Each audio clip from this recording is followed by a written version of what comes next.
Good morning, everyone. I am here to read you a book about hummingbirds, and the reason why is because over the weekend my parents gave me this tiny little hummingbird nest, super small, super cute.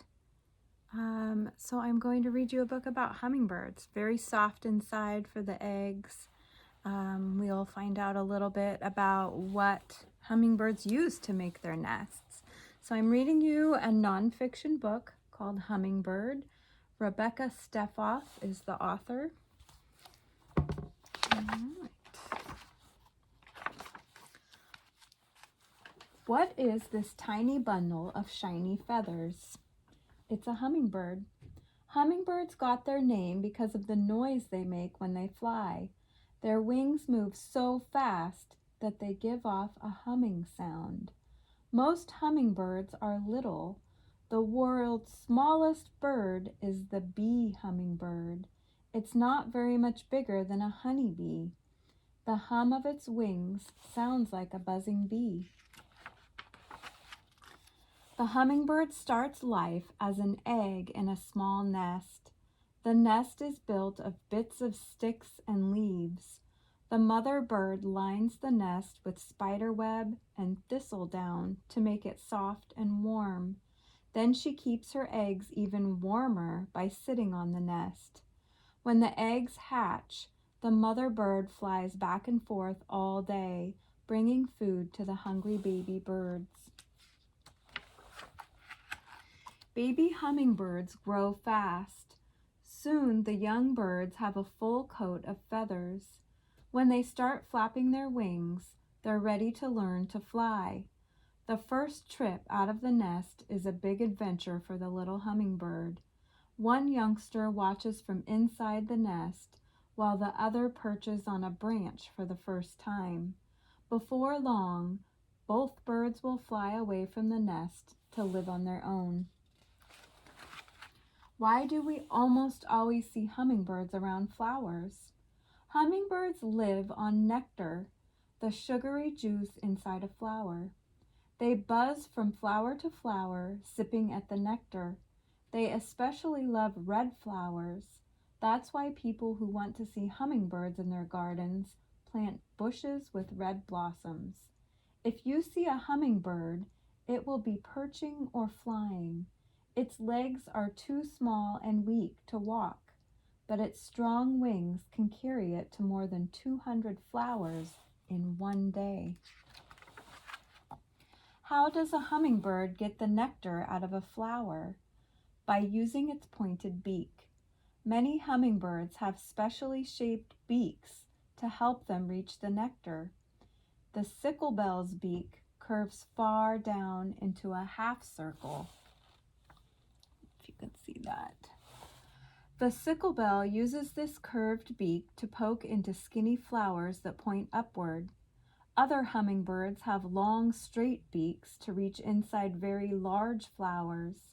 Even a giant banana blossom is not too big for a hungry hummingbird. The hummingbird has a long, thin tongue, even longer than its beak. After the hummingbird sticks its beak into a flower, it uses its tongue to lick up drops of nectar. It takes a lot of energy for the hummingbird to flap those little wings all day long. To stay strong enough to fly, hummingbirds have to eat a lot. They spend the whole day searching for nectar. Hummingbirds can do some things that no other birds can do. They can fly backward. For a long time, scientists thought no bird could fly backward. It's impossible, they said. Then someone took a closer look. Now we know that these little birds really do fly backward. They fly forward into flowers and then back out again. They can also fly straight up and straight down, like little feathered helicopters. Hummingbirds are found only in the Americas. Different kinds of hummingbirds make their homes in different places. Some live in pine woodlands. Others make their homes in meadows with lots of bushes and wildflowers. If you really want to see a lot of hummingbirds, you'll have to go to the tropical rainforests of Central and South America. More kinds of hummingbirds live there than anywhere else. Not all hummingbirds are tiny. The bird on this page is the world's largest hummingbird. It lives in South America and is 8.5 inches long from the tip of its beak to the tip of its tail. The hummingbird on the next page is called a streamer tail because its blue tail feathers stream out behind it when it flies. The tail is a lot longer than the rest of the bird. See the beautiful red and green hummingbird on this page? The red patch on its throat is called a gorget. Most male hummingbirds have bright colored gorgets. The male birds wear brilliant shiny colors.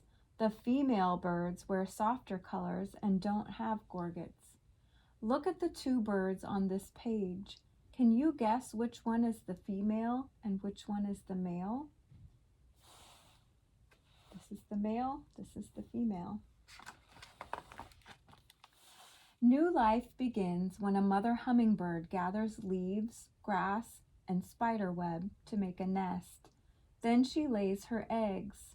Sitting on the nest, she is almost invisible in the trees.